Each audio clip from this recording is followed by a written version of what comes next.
जो हमारी साधारण बसें हैं उनका पहले जो किराया पर किलोमीटर पंजाब में एरिया में था वो था 1 रुपया 22 पैसे पर किलोमीटर, जो कि बढ़कर अब पंजाब सरकार ने 1 रुपया 45 पैसे कर दिया है। तो ये हमारी बढ़ोतरी हुई है पंजाब पोर्शन में साधारण बसों में। उसका इम्पैक्ट क्या पड़ा है कि जो मान लो यात्री धर्मशाला से दिल्ली चलता था तो पहले हमारे ऑर्डिनरी का किराया था 711 रुपये, अब वो बढ़ के 741 रुपये हो गया, मतलब 30 रुपये की बढ़ोतरी हुई है। तो इन टोटलिटी मैं बताना चाहूँगा ये साधारण बसों का किराया बढ़ा है। जैसे कोई यात्री अगर मान लो धर्मशाला से दिल्ली जाता है तो हमारा ओल्ड फेयर था पहले 1364 रुपये, जो कि बढ़ के अब 1443 रुपये हो गया है। तो यहाँ पर 79 रुपीज़ की बढ़ोतरी हुई है।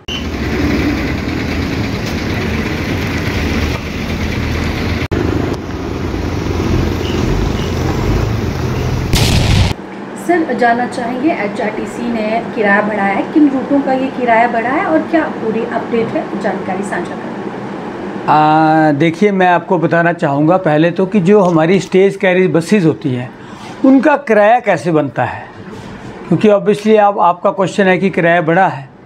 तो मैं बताना चाहूँगा जो हमारे स्टेज कैरिज बसेस चलती हैं उनका जो किराया है वो डिपेंड करता है कि किस किस जगह पर किस किस स्टेट में हम कितने कितने किलोमीटर चलते हैं। जो किराया निर्धारित होता है वो किराया बनता है जितने किलोमीटर हम किस स्टेट में चलते हैं, क्योंकि हर स्टेट का हर रूट पे हर रोड पे अलग अलग किराया। जैसे हमारा हिमाचल है तो हिमाचल स्टेट में हिमाचल हिल, जैसे यहाँ से कोई दिल्ली गाड़ी जाती है तो मुबारकपुर तक हिल एरिया आता है, उसका किराया अलग से होगा। हिमाचल प्लेन का एरिया जो किराया होगा वो अलग होगा।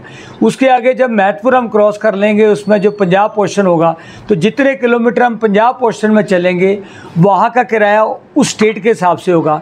फिर आगे चंडीगढ़ आ जाएंगे तो चंडीगढ़ स्टेट का जो किराया होगा, जो चंडीगढ़ यूटी ने अपना निर्धारित किया है वो।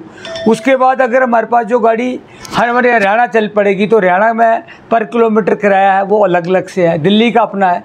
तो जब हम जैसे मान लो कहीं भी जाते हैं तो मान लो हमारा रूट धर्मशाला से दिल्ली का रूट है तो उसमें जो जितने जितने किलोमीटर हम जिस जिस स्टेट के कवर करेंगे, जिस जिस बस में तय करेंगे, उसके हिसाब से जो उस स्टेट ने किराया निर्धारित किया होगा वो किराया बनेगा।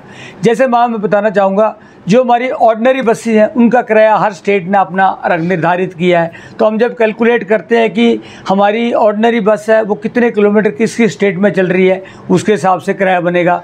हमारी वोल्वो बसों का किराया वो हर स्टेट ने अपना निर्धारित किया, उनका किराया अलग है। हमारी एसी बसेस का, लग्जरी बसों का किराया जो वो अलग से है। तो मैं टोटलिटी में कहना चाहूँगा कि जो हमारा किराया है ये डिपेंड करता है किस किस स्टेट से हमारी गाड़ी क्रॉस कर रही है। तो जो हमारी दिल्ली गाड़ी जा रही है तो बताना चाहूँगा जब ये जैसे मान लो जो दिल्ली गाड़ी जा रही है उसमें अगर कोई यात्री महतपुर तक सफ़र कर रहा है उसका किराया नहीं बढ़ा है।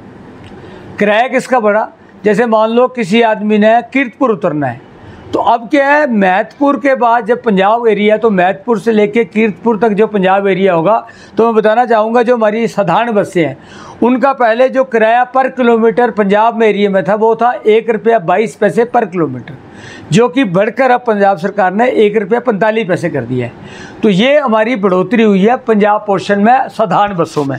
उसका इम्पैक्ट क्या पड़ा है कि जो मान लो यात्री धर्मशाला से दिल्ली चलता था तो पहले हमारे ऑर्डिनरी का किराया था 711 रुपये, अब वो बढ़ के 741 रुपये हो गया, मतलब 30 रुपये की बढ़ोतरी हुई है। वैसे बताना चाहूँगा कि हमारी जैसे होशियारपुर गाड़ी चलती थी तो हमारी पहले 248 रुपये उसका किराया था, अब 253 रुपये हो गया, तो 5 रुपये की बढ़ोतरी हुई है। तो इन टोटलिटी में बताना चाहूँगा ये साधारण बसों का किराया बढ़ा है। वैसे वोल्वो बस में पर किलोमीटर किराया हमारा पंजाब में था 2 रुपये 44 पैसे, जो कि अब बढ़ के 2 रुपये 90 पैसे हो गया है। तो इसमें जो बढ़ोतरी हुई है, जैसे कोई यात्री अगर मान लो धर्मशाला से दिल्ली जाता है तो हमारा ओल्ड फेयर था पहले 1364 रुपये, जो कि बढ़ के अब 1443 रुपये हो गया है। तो यहाँ पर 79 रुपीज़ की बढ़ोतरी हुई है।